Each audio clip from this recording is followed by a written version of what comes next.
Akakifungua kisha akanipa. Nikachungulia ndani kwa shauku ya kutaka kuona kilichomo ndani yake. Macho yalinitoka kwa mshangao kabla sijagutuka kwenye ule mshangao. Lucas akanishika mkono wangu wa kushoto na kuubusu. Nilipomtazama usoni na macho ya kuuliza, kisha nikarudisha kwenye ile pete ndani ya kile kijaruba. Nikaendelea kushangaa uzuri wa ile pete. Nilipoinua macho kumtazama Lucas, aligundua ile maswali yangu yalionekana wazi sana usoni. Ili kuyajibu yale maswali, Lucas alichukua ile pete na kunivisha. Naomba wewe mke wangu Lolita, alisema Lucas akiwa sasa ameshuka pale kitandani alipokuwa amekaa na kupiga magoti.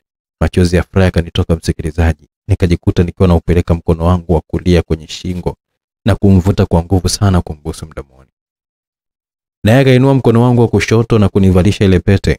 Kisha akakibusu kidole alichokivalisha pete. Kimya cha muda kikachukua nafasi. Bila shaka kila mmoja akiwa na mawazo yake kichwani. Sijui Lucas alikuwa anawaza nini, lakini mimi nilitamani kama ingewezekana tukaoana leo. Lakini sauti ndani yangu ikanionya, Lolita, wewe bado mwanafunzi.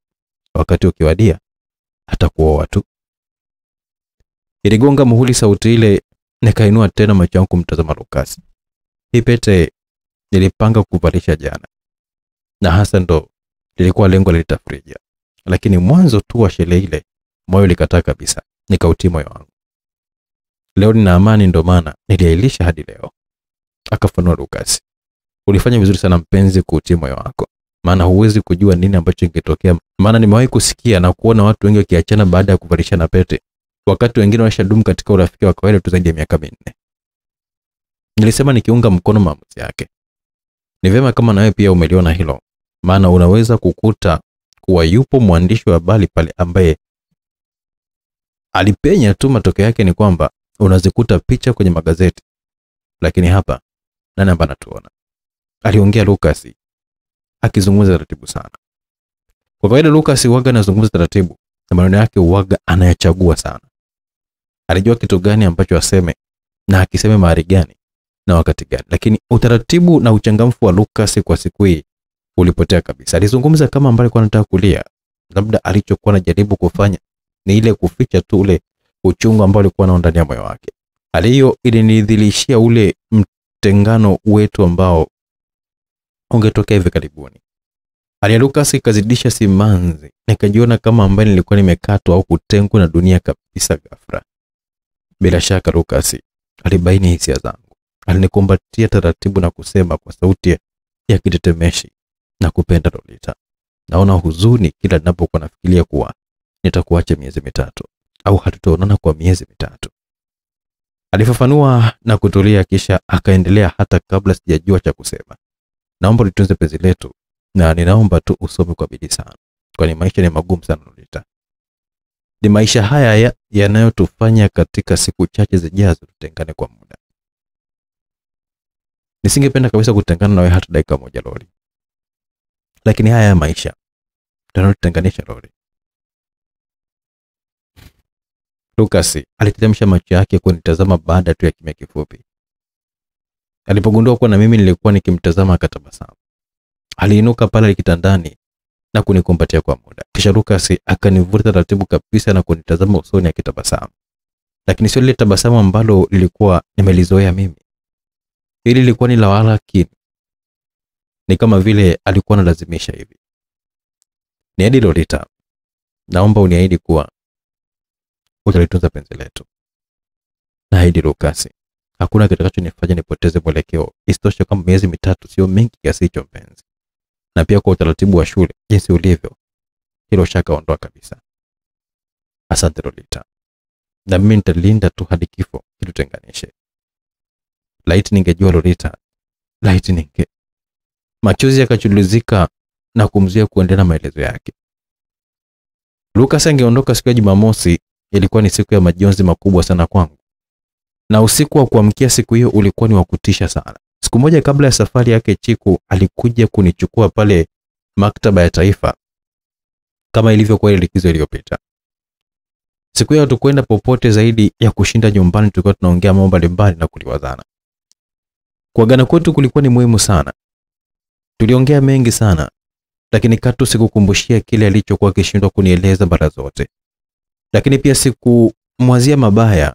Binafsi niliona kuwa pengine ni jambo dogo tu, ila kwa upole na utaratibu wake, na hasa kwa kuwa hakutaka nifadhaike kwa jambo lote lile, akawa anashindwa kunieleza akijua kwamba lingeweza kuniumiza sana. Pengine hakuwa na uhakika na kiasi gani nilikuwa nimejitoa kwake. Ilikuwa tayari kuishi naye mahali popote na kwa hali yoyote ile. Ilikuwa ni vigumu kuwaza kuwa angeweza kumuudhi binadamu yoyote yule sembuse Mungu Baba. Daima aliongea na mimi kwa upole sana.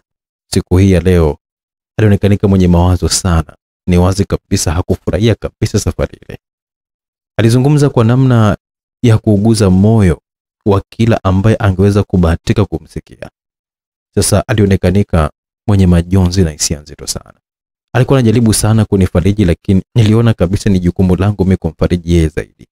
Lucas mpenzi, nitamuomba sana Mungu Baba ili safari yako iwe ya heri, uende na urudi salama baada hiyo miezi mitatu, ili tuendelee kupanga mipango ya maisha yetu ya baadaye mpenzi.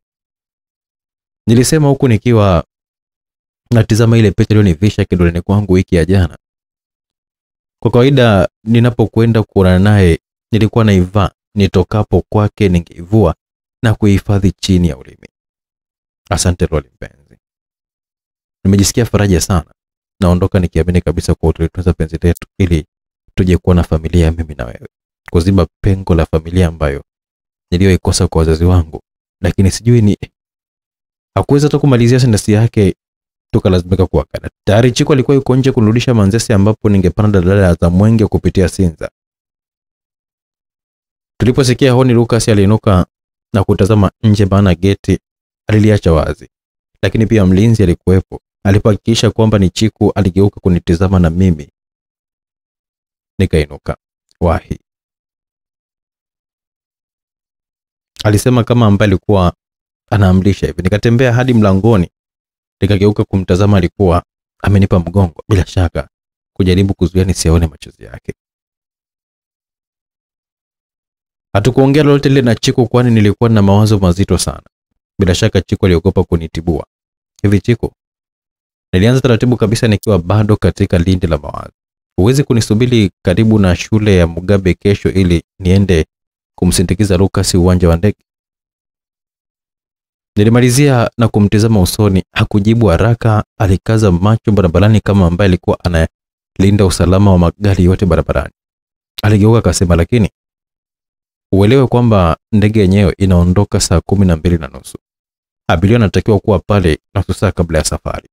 Hivyo kama unaweza kuwepo pale saa 11, basi nitafika kukuchukua. Nilitikisa kichwa kumkubalia nikiwa bado katika tafakuri nzito sana. Na huko nyumbani utaga unakwenda wapi? Aliuliza Chiku kama mbali kwa mabaini yale ambayo nilikuwa nikiyawaza. Nitaambia kwamba nakwenda ibada ya asubuhi katika kanisa la Mtakatifu Joseph. Kwani kule lazima tu utoke mapema ili kuwahi ibada. Ili nikitoka huko niende maktaba asubuhi na kisha saa 4 niwe nimerudi nyumbani. Nilijibu baada ya dakika chache za kutafakari. Chiku alitikisa kichwa kukubali, kisha nikafungua mlango na kushuka. Dakika 3 baadaye nilikuwa niko ndani ya daladala ya Mwenge, pete yangu ikiwa iko mdomoni sasa. Nilitafuta namna yoyote ile ya kuweza kuwa na Lucas usiku ule, lakini haikuwa rahisi. Maneno ya Lucas wakati akiwa ananiaga yaliendelea tu kujirudia akilini mwangu. Mpenzi Lolita, elewa kwamba nakupenda, tena nakupenda sana. Tafadhali usilikatili penzi letu. Tambua kuwa sipo tayari kukusaliti mpenzi. Na mimi naamini kabisa kwamba utakuwa mwaminifu kwangu na kwa familia ambayo tunayotarajia. Sijui kwa nini naona hofu na uchungu mpenzi. Right? Daima alikuwa anataka kusema jambo ambalo angesita, ghafla na machozi yangemlenga. Lakini safari hii tukiwa pale sebleni aligeuka haraka sana kwa minajili ya kunificha.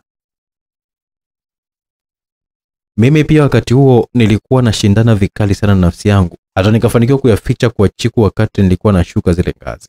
Nikiwa ndani ya daladala nilijaribu kutafakari kile ambacho Lucas alikuwa anashindwa kunieleza. Ana habari gani za siri na hatari kwa maisha yake? Nilijiuliza moyoni mwangu mwenye bila kuambulia kitu chochote kile. Jambo pekee ambalo nililokuwa naendelea kunipa faraja ni ule msisitizo wake tu wa mimi kusoma kwa bidii. Kwani hali hiyo ya kujali maisha yangu ya baadaye ilinionyesha ni jinsi gani ambavyo alinithamini na kufurahia maisha yangu. Wakati mwingine alinichukulia kama ndugu yake wa damu. Alinijali mpaka sina maelezo, msikilizaji. Utata mwingine ni ile hali ya kulalamika kwa kama sio maisha haya asingejikuta katika shida ambayo daima hakuwa akiiweka wazi. Mawazo haya karibu yangeniponza nipitilize kituo. Nikashuka na kuelekea moja kwa moja nyumbani. Kesho yake saa 11 kasoro dakika 5 tayari nilikuwa niko naelekea iliko shule ya Mugabe. Na tayari daladala nyingi sana zilikuwa ziko barabarani. Uongo wangu kwa mjomba kuwa naenda kanisani haukupingwa. Kama kuna vitu mjomba alivipenda, basi ni mtu kupenda ibada. Niliondoka mapema sana, maana namjua Chiku ana ahadi za kizungu. Akikupa muda juu ya alama utamuona tu kashaingia. Na ni kweli saa 11 juu ya alama alikuwa pale, maana nilipoiona tu gari yake nikatupia macho yangu saa mkononi. Kweli ilikuwa ni saa 11 kasoro dakika 1. Kwa kawaida hii saa huaga naiweka mfukoni nikishatoka eneo la nyumba, ndo huaga naivaa. Hyundai aliyokuwa akiendesha Chiku iliposimama tu mlango ukafunguliwa. Nikajitoma ndani na kubwaga begi langu kwenye kiti cha nyuma na kufunga mlango kabla Chiku hajaiondoa gari hiyo kwa mwendo wa kasi sana. Alipokamata barabara ya Morogoro akaelekea Ubungo, ambapo pale Ubungo Mata alishika barabara ya Nelson Mandela ambayo ilimfikisha barabara ya Nyerere ambayo ilitufikisha uwanja wa ndege wa kimataifa wa Dar es Salaam wakati huo. Jambo moja walilofanya Chiku na Abdi ni kutomweleza Lucas kuwa nilikuwa nakwenda pale. Kwanza hawakuwa wanaweka kwamba ningeweza kukubaliwa kuondoka nyumbani majira ya alfajiri. Pili, hawakutaka kumpa Lucas kiwewe alafu nishindwe kabisa kwenda. Bila shaka ingemuumiza sana. Maana tayari alikuwa katika huzuni kubwa mno, na pia walishamuona akiwa katika hali ya utata. Mgonjwa si mgonjwa, alimradi ni kwamba alionekanika tu kwenye huzuni kuu sana. Hili lilikuwa ni kama fumbo kwao, si Abdi wala Chiku ambaye alikuwa anaweza kulipatia ufumbuzi. Ikabidi ile fumbo na utata libakie tu kwenye bongo zao tu. Tulipoingia pale ukumbini, sehemu ambayo abiria husubiri muda wa kuondoka, Abdi na Lucas walikuwa wamejinamia tu wakiwa wanaongea kwa siri sana. Tulisubiri kwa muda nyuma yao. Tulipokuwa tumeona wamemaliza walichokuwa na kiongea, tukasogea. Chiku alikuwa ni wa kwanza kumgusa Abdi kwa nyuma. Abdi aligeuka haraka akionyesha kushitushwa sana na kuguswa huko. Jambo lilomfanya Lucas naye ageuke. Ilikuwa ni mshangao kwa Lucas kuniona pale. Alinuka kama umeme na kwa kasi ajabu akawa amenivaa na kunikumbatia, kinibusu mdomoni na kwenye mashavu, kisha akanitazama usoni. Asante mpenzi kwa kuja kuniaga. Hakika nimefurahi sana. Asante sana, aliongea Lucas kama aliyechanganyikiwa. Lucas bado alikuwa akinitazama usoni. Abdi alipomgusa begani na kumnong'oneza jambo katika sikio lake la kulia, na kisha akaniachia taratibu. Samahani Loli, nakuja. Alisema hayo wakati akiwa anaanza kuondoka. Nilibaki nimedua wakati Lucas na Abdi wakiwa wanatoka na kuongozana kama vile walikuwa wanataka kutoka nje. Kumbukumbu za ile ndoto ikanijia. Kabla sijatafakari vizuri, Chiku alinishika mkono. Sikumuona alipokuwa ananijia, kwani tayari akili yangu ilikwisha hama. Haikuwepo pale tena. Twende mdogo wangu, njoo tukae, usije ukaondoka bure. Japo nilimfuata Chiku, lakini kazi kubwa ya kunivuta mimi aliifanya yeye. Kwenda upande ambao ni kinyume na mwelekeo wa Lucas. Nilijisikia mzito sana. Miguu yangu ilitaka tuelekee kule walikokuwa wameelekea wao. Hata baada ya Chiku kunikalisha kwenye kile kiti, bado sikuweza kabisa kusema chochote kile. Jikaze mdogo wangu. Mpenzi wako ni mtu wa kusafiri sana. Inabidi ujitahidi tu kuzoea hali hiyo, Chiku alisema taratibu akiwa ananitazama usoni. Hata hivyo, nilijaribu kuyaepuka macho yake, kwani tayari kumbukumbu za ile ndoto ilikuwa imetawala akili yangu. Usiku mzima sikuwa nimelala. Kila nilipokuwa napata lepe la usingizi, ulikuwa ni wakati wa kuweza kuyaona mauzauza kama sio ndoto. Ndoto ya kwanza kabisa niliyoota ni ile ya tangazo la kudondoka ndege ya abiria ambayo ilikuwa ikienda India kupitia Nairobi. Na katika watu waliofariki dunia, Lucas alikuwa ni mmoja wapo. Ni Chiku aliyeniletea taarifa hizo. Nililia sana. Jitihada za Chiku kuninyamazisha zilifutika pale nilipokuwa nimezinduka kutoka usingizini na kujikuta kuwa nilikuwa niko ndotoni. Ndoto za ajabu. Ndoto ya pili ni kwamba tulikuwa tunakatisha barabara ya pale Manzese tukiwa tuko na Chiku, na mara kelele za mwizi zikasikika na kundi kubwa la watu likaonekanika liko mbele yetu. Kundi hilo likiwa linamsurubu mtu ambaye alikuwa anajaribu kujiokoa bila mafanikio. Kwa kuwa watu wengi walikuwa wakikimbia kuelekea eneo hilo, nasi pia tulikwenda kumuona huyo mwizi. Tulipokaribia eneo la tukio, watu waliokuwepo walionekanika kututahadharisha au na wengine wakawa wanaondoka eneo hilo. Mimi kabisa ushahidi wa jambo nisilolijua. Baadhi ya watu walistoka kusema maneno hayo wakati wakiwa wanaondoka sehemu hiyo. Hata hivyo, ule mshawasha wa kutaka kushuhudia kwa macho tukio hilo ukatufanya tusonge mbele. Ilikuwa ni nusura nizimie, kwani mtu ambaye alikuwa amelala pale chini hana hata chembe ya uhai ndani yake alikuwa ni Lucas. Nilipotaka kukimbia, Chiku alinishika mkono. Kwani kama sio Chiku basi ningeenda kuliingia basi moja uso kwa uso. Zile jitihada za vuta ni kuvute zilininua na kujikuta nikiwa nimeinuka na kukaa kitandani. Nilipitwa na usingizi muda mrefu baadaye. Ndoto ya safari hii ilinipeleka sehemu ambayo sikupata kufika wala kupaona katika maisha yangu. Sehemu yenyewe ilikuwa ni milimani huko. Kulikuwa na nyumba za wastani na mahema kama sehemu ya kambi hivi. Mimi nilikuwa nipo kwenye nyumba moja katika ghorofa ya juu kabisa. Nilikuwa katika kibaraza nikiwa naangalia ile mandhari nzuri ya kijani kibichi. Mara zikasikia kelele. Wasiwasi ukaniingia, kwani Lucas hakuwa amerudi nyumbani. Ni wapi tulipokuwa na tulikuwa tukiishi pale kwa maana gani, wala hata sikupata jibu. Nilikimbia nikashuka ngazi mbili tu. Nilipokuwa nimefika chini, nikadakwa na mwanaume mmoja aliyekuwa amevalia kijeshi akiwa na misuli iliyokuwa imetanuka kama ya mabondia. Rudi ndani haraka. Japokuwa sura yake ilionekana kama ni ya kutisha, aliongea nami kwa upole sana. Mwanaume huyo sikupata kuonana naye kabla ya leo katika hii ndoto. Wakati tukiendelea kuvutana, mimi nikitaka nijitose kule anakodai kuwa hakuna usalama, na yakawa ananizuia akitaka nirudi ndani. Kisha lilijitokeza kundi la kina mama wakiwa wamevalia nguo nyeusi na vitambaa vyeusi kichwani. Mtunzeni huyo, alisema mwanaume yule, na kuondoka kurudi kule alikokuwa ametokea. Wanawake wale wakanibeba msobe hadi kwenye chumba ambacho pia kilikuwa kipo kigeni kabisa machoni mwangu. Hata wale kina mama pia walikuwa ni wageni kabisa kwangu. Mama mmoja mtu mzima kidogo ambaye alikuwa ni mrefu mweusi alijitahidi sana kunifariji, nikabaki nimedua. Faraja hizi nini tena? Nilijiuliza akilini mwangu kabla ya kumkabili mama yule. Kwa dada, kuna kitu gani ambacho kimetokea? Swali lile halikujibiwa kabla kundi lingine la kina mama kuingia pale ndani huku akilia, jamani, Lucas amekufa na ujana wake maskini. Alilalama mama mmoja hivi kati ya wale ambao walikuwa wameingia pale mara ya pili, akiwa analia kwa uchungu sana. Kilio chake na maneno yake vikaamsha upya vilio kwa wale wanawake ambao wengine waliokuwa na mimi. Nilijitahidi kujiondoa mikononi mwa yule mama ili nijirushe chini na mimi nife, lakini alinishika kwa uimara kabisa na kubaki kugumia tu. Wamekwisha mchukua? Aliuliza yule mama ambaye alikuwa kanishikilia. Ndio, wamepeleka maiti mochwari na majeruhi wamekimbizwa hospitalini.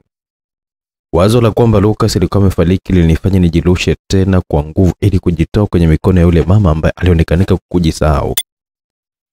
Wakati najitupa ndipo nilipogundua kwamba tulikuwa tupo kwenye vyumba vya juu. Wakati nikiwa najirusha, kuna mama alikuwa amefungua mlango bila shaka ili atoke nje.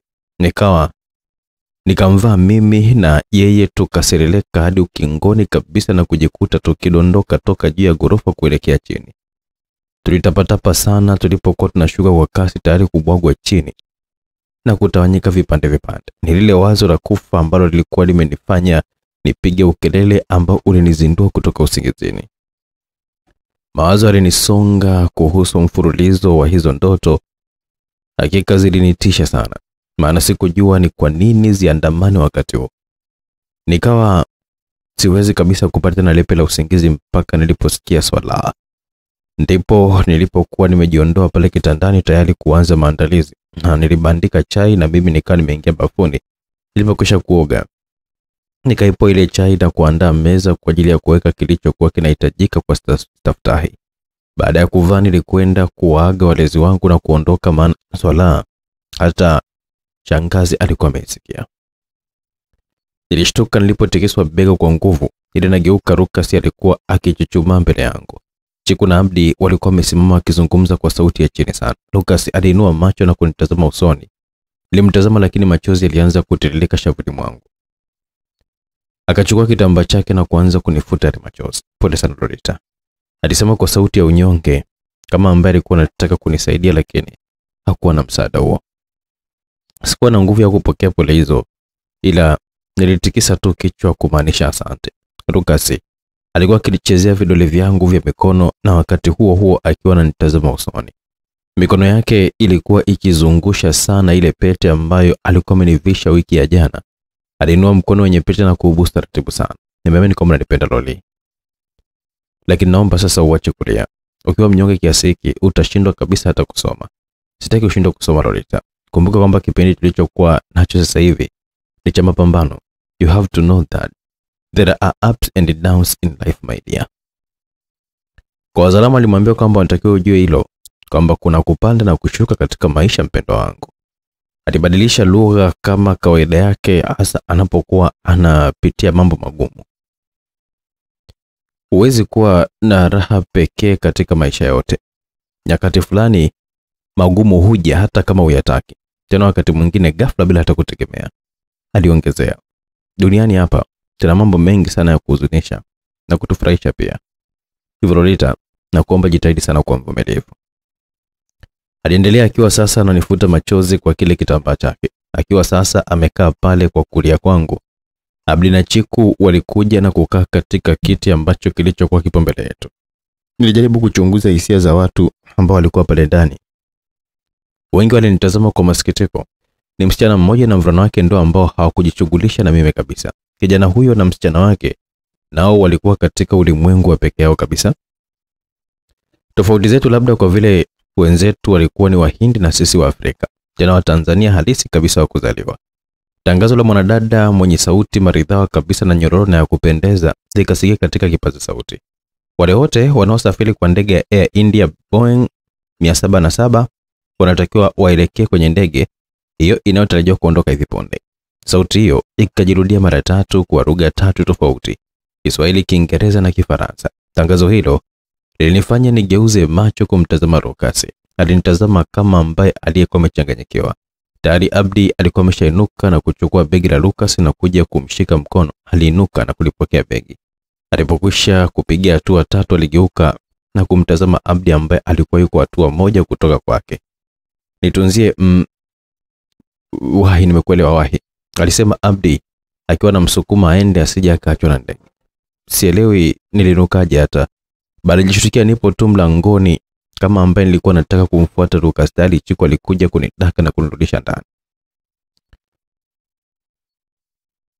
Tuna oaga haturuhusi kabisa huko mdogo wangu. Hebu njoo hapa.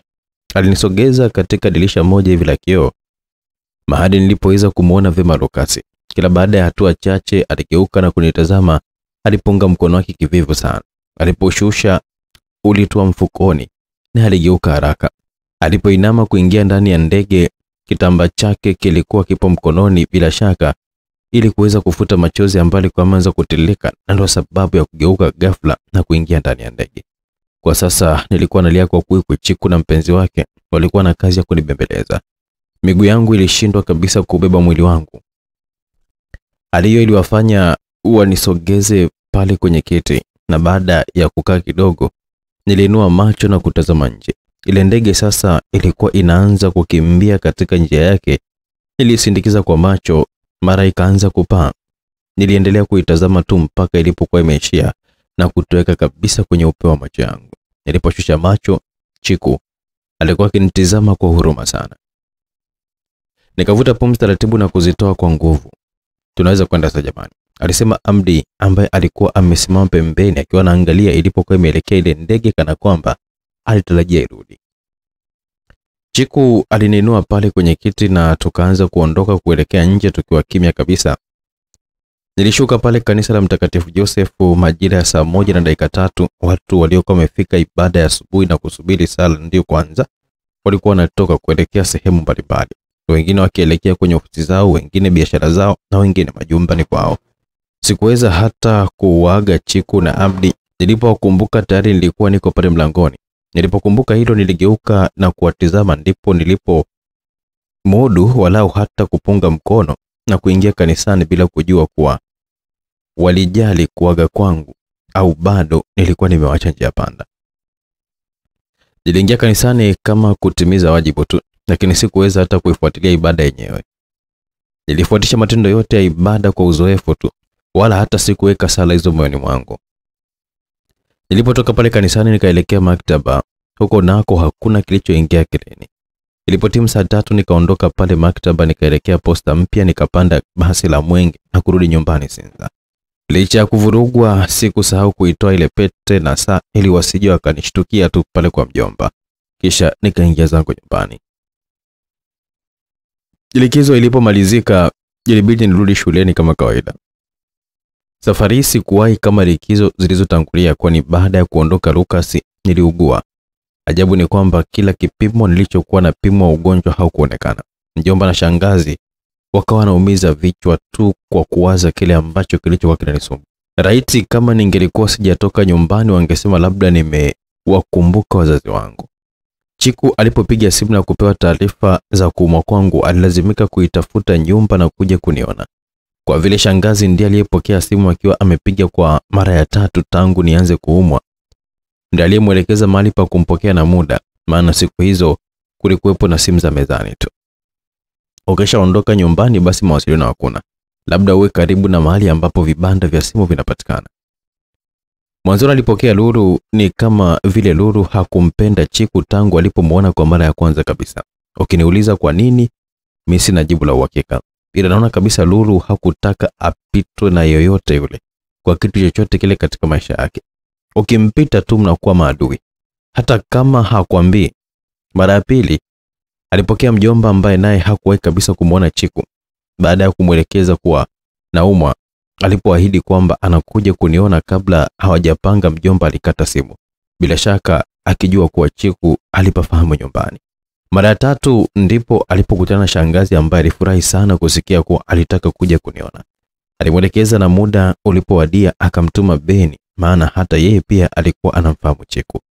Chiku alikuja kesho yake saa 7 mchana kama walivyokuwa wamekubaliana na shangazi jana yake. Siku iliyofuata saa 7 na dakika 10 Chiku aliwasili pale nyumbani. Beni alimleta moja kwa moja chumbani, akakaa juu ya kiti ambacho kilikuwa kipo chumbani hapo. Kabla Beni hajamuuliza atakachokunywa na kutoka, pole sana mdogo wangu Lolita, alisema Chiku kwa masikitiko makubwa sana. Unajua mdogo wangu, kinachokusumbua ni mapenzi yako tu kwa Lucas.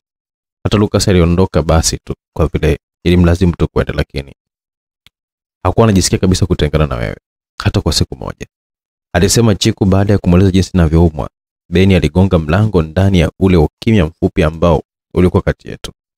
Alimletea Chiku soda ya Pepsi kama ambavyo alikuwa ameagizwa, na baada ya kumkaribisha akatoka na kutoacha. Chiku alishauri hivi, sasa ninachokushauri inabidi ujikaze kisabuni, bila hivyo walezi wako watagundua mambo mengi sana juu yako. Wanahangaika na wana wasiwasi sana. Mjomba anataka kumtuma shangazi yako akaonane na wazazi wako. Wakifanya hivyo si watagundua kwamba umekuwa ukikaa kule kwa siku 2 tu. Utawaeleza kwamba ulikuwa wapi kwa wiki 2 zote.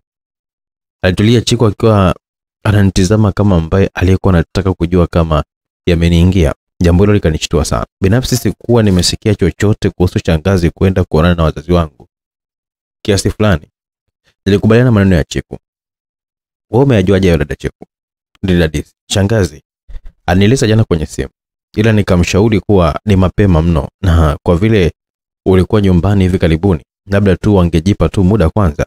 Nilimshauri pia kwamba muone daktari wa macho, kwani shida ya macho pia husababisha matatizo mengi sana ya kiafya. Huenda wakakupeleka tu huko kesho kutwa, maana kesho hawafanyi kazi, alifafanua Chiku huku akiwa ananitazama kama aliyekuwa anataka kusikia chochote kile kutoka kwangu. Sijui hata nifanye nini ili niweze kumsahau Lucas japo kwa siku moja tu dada Chiku. Nikauliza kama mtu aliyekuwa amekata tamaa kabisa. Ni kiasi cha kuwa na shughuli nyingi tu. Badala ya kunyongonyea na kuwaza tu, pia endelea na mazoezi, ni vema kabisa vile zile siku ambazo unazokuwa umekwenda maktaba, nije nikuchukue hapa ili nikupe mazoezi japo ya nusu saa. Aliongeza Chiku Mimi nikatikisa kichwa ishara kubaliana naye. Bila kujitahidi hivyo mdogo wangu, ukiwaruhusu tu wanuse chochote kile, utamkosa mwana na maji ya moto. Na hilo litakuletea shida zaidi katika kipindi kigumu sana cha masomo yako.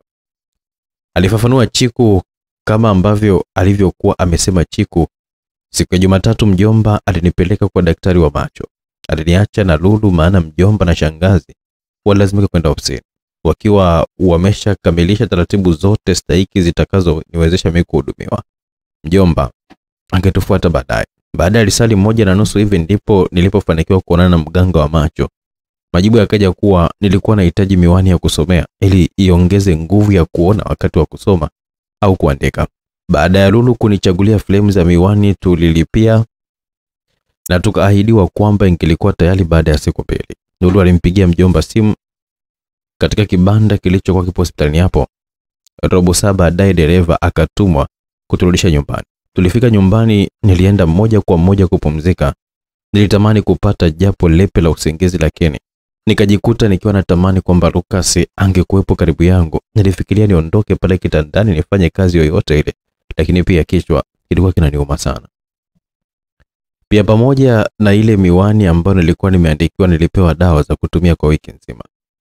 Na hiyo moja ingeishia ile wiki ya kufungua shule, lakini sikuwa na jinsi ya kuzuia hilo. Nilitakiwa nitumie dawa hizo pamoja na kuvaa miwani wakati wa kusoma.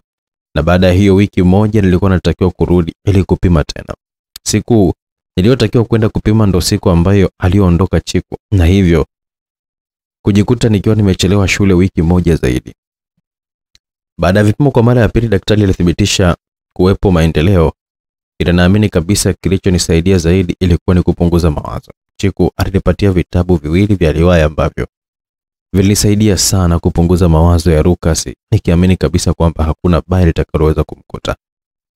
Ile wiki ya pili baada tu ya shule kufunguliwa, nilikuwa naonekanika kuwa mzima kabisa.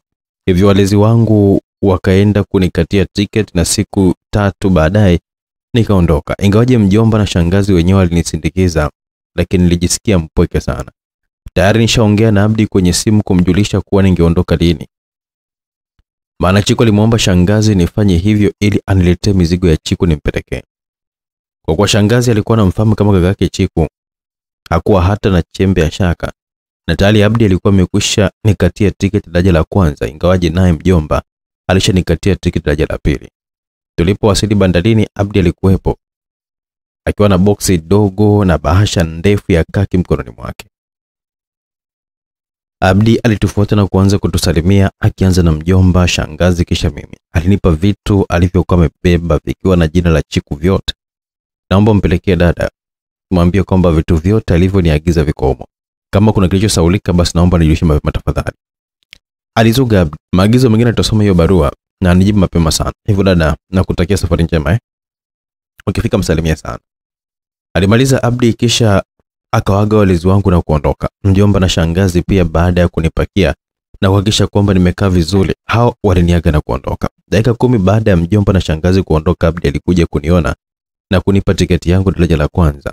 Ile tiketi daraja la pili tulimpa mama ambaye alikuwa na watoto wadogo 3 walionekana kuzaliwa bila ya utaratibu. Abdi hakumdai pesa bali alimsaidia kuuza ile daraja la 3 na kumpatia pesa yake. Alimtaka Abdi achukue japo nusu yake. Abdi alikataa kabisa. Baada ya kumuonesha chumba anachostahili kuwemo, tukaondoka. Sasa tukiwa tupo kwenye chumba changu, nilimdadisi Abdi jinsi alivyomfahamu yule mama. Mimi nilikuja hapa mapema kidogo. Nilifanya hivyo ili walezi wako wasijue kabisa kwamba nilikuwa nimefika na gari aina gani.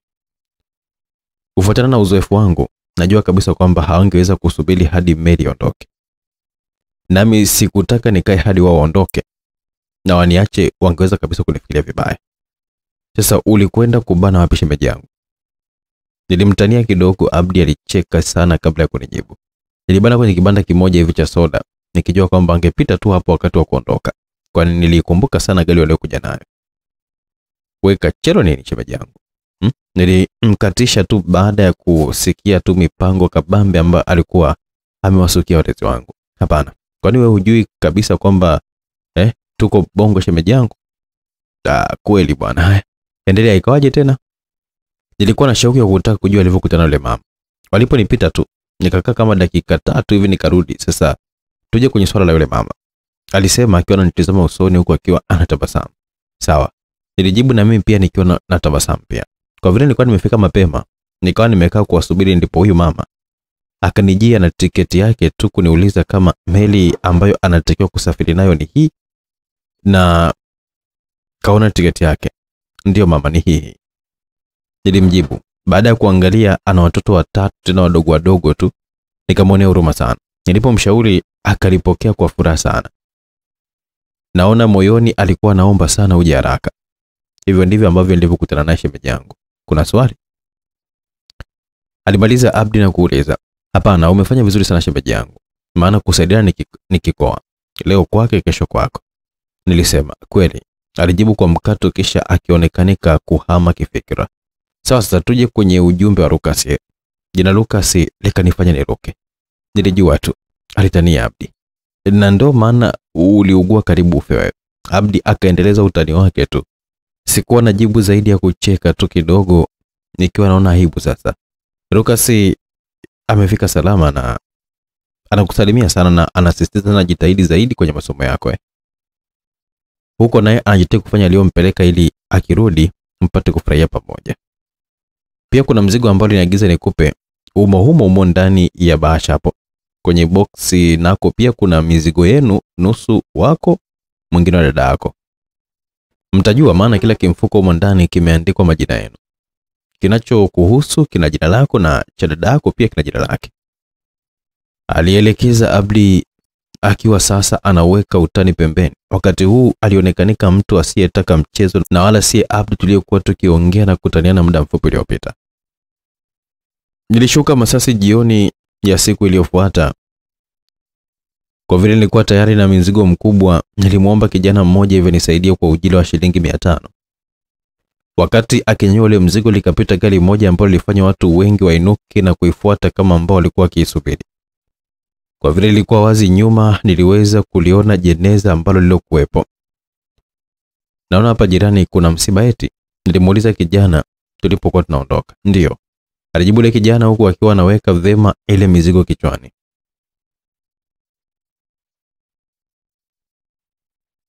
Tukiwa tumetembea hatua kadhaa toka tulipokuwa, kuna baba mmoja hivi anaitwa sijui Mganga sijui Maganga, amefariki huyo.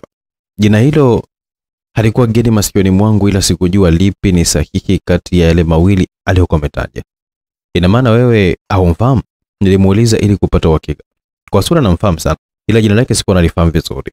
Lakini kile kilichomua ndicho ambacho kimefanya nilisikie jina lake tu likitajwa. Aliuliwa na nini kakangu? Nilidadisi kwa shauku kubwa sana. Unajua dadangu, watu wengi bwana wakiwa na pesa waga wanajisahau sana. Alisema kijana yule huku akiwa anakaza mwendo ili aufikishe ule mzigo na kupata ujira wake. Kwa nini nasema hivyo? Niliuliza. Watu wengine hawajui kwamba Mungu aliyewapa wao neema ndiye aliyewajalia wengine hali ya uroho wao. Hivyo sio vyema mtu anapopata afanye ile pesa ni kama fimbo ya kuwachapa bakola wengine na kuwanyanyasa wasiokuwa na kitu. Akaendelea kulalama kijana yule kama aliyekuwa amepigwa ufunguo. Mbona sikuelewi kaka? Naona unaendelea kuzunguka tu. Na mimi nikalalamika kwa sababu nilikuwa na shauku ya kujua kilichomoa. Yule kijana alicheka pale kabla ya kusema. Huyo marehemu inasemekana kwamba ni mwingi sana wa habari. Yeye hakuwa anachagua, kuanzia wanafunzi wa shule ya msingi, sekondari, vyuo na hata wake za watu. Hivyo bwana, wapo wanaosema kwamba ni ukimwi na wengine wanasema kwamba ni tego. Alitembea na mke wa mtu ambaye alikuwa amemtengenezea mke wake dawa, ili mtu akitembea na mkewe ataumwa hadi kufa. Salama ya mtu huyo ni kwenda kuangukia na hapo utapewa faini. Ukiweza kulilipa umepona, ukishindwa ndo basi tena. Hivyo dada, inasemekana kwamba hayo ndio aliyokuwa amemkuta marehemu. Kwani yeye hakuwa na mke? Nikaendelea kuhoji. Nilimchukia Maganga hata katika umauti wake kwa kujua kuwa kumbe hata na mimi pia alikuwa anataka kuniongeza katika orodha ya wanafunzi waliotembea nao. Hivi mtu anaanzaje kwenda kutembea na mke wa mwenzake wakati yeye mwenyewe anayewa kwake? Wanawake nao wanaanzaje kushiriki mazungumzo ya kusaliti ndoa yake tu kwa uchafu kama huu? Hakika maswali ambayo yalikuwa yakipita katika ubongo wangu yalikuwa ni mengi sana, lakini hakuna hata moja ambalo nilikuwa nimepata majibu yake. Ana mke tena na watoto dadangu, lakini si unajua kabisa tena jeuri ya pesa bwana. Alisema kijana huyo katika ule upeo wake tu wa kuona. Nakumbuka semina za ukimwi zilizowahi kwenda pamoja na mambo mengine tulijifunza ni pamoja na wale ambao waliokuwa wabebaji, yani carriers. Hawakazi yao gani kusambaza tu kwa wengine, wenyewe wakiwa wanajua kabisa, lakini pia wapo wale ambao wanakuwa hawajui chochote, wanaoambukizwa, huugua na kufa, lakini wao wanabaki wakidunda tu. Watu wanakagani kwamba mwanamke amefanyia dawa. Nilijikuta nikiwa nauliza ghafla tu. Kuna ambaye naye yalimkuta miaka 2 hivi iliyopita. Baada ya ndugu zake kuhangaika naye tu sana mahospitalini, ugonjwa kuonekana, ndipo akaamua kwenda kwa mganga. Aliwaeleza kwamba ndugu yao ana tego na kwamba lilikuwa limetokana na kutembea na mke wa mtu. Alipokuja kuulizwa alikubali. Hivyo kilichotakiwa hapo ilikuwa ni kwenda kumwangukia mwenye mke, na ndivyo walivyokuwa wamefanya kwa kutafuta wazee 3 wenye hekima zao kuweza kuwasaidia kwenda kuangukia. Maana jamaa mwenyewe alikuwa hoi sana. Asingeweza kabisa hata kuinuka kitandani.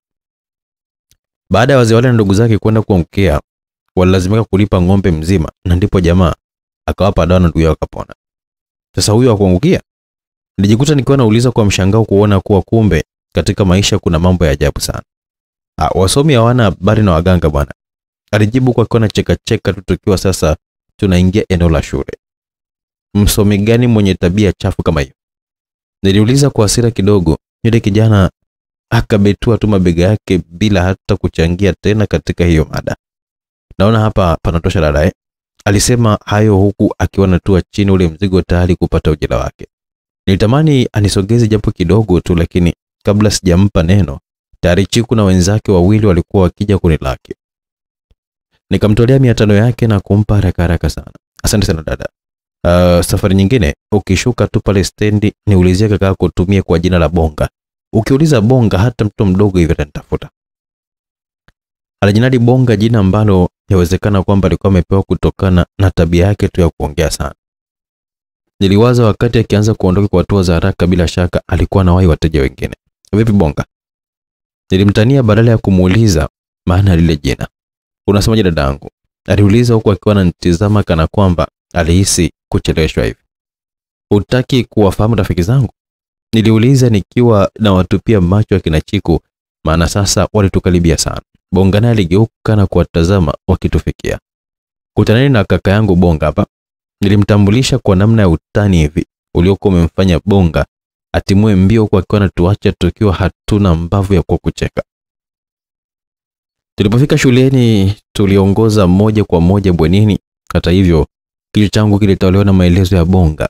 Sijui kwamba ningelikuwa wangapi kwa maganga kama ningeweza kukubali kwa wakati ule akiwa ananifukuzia.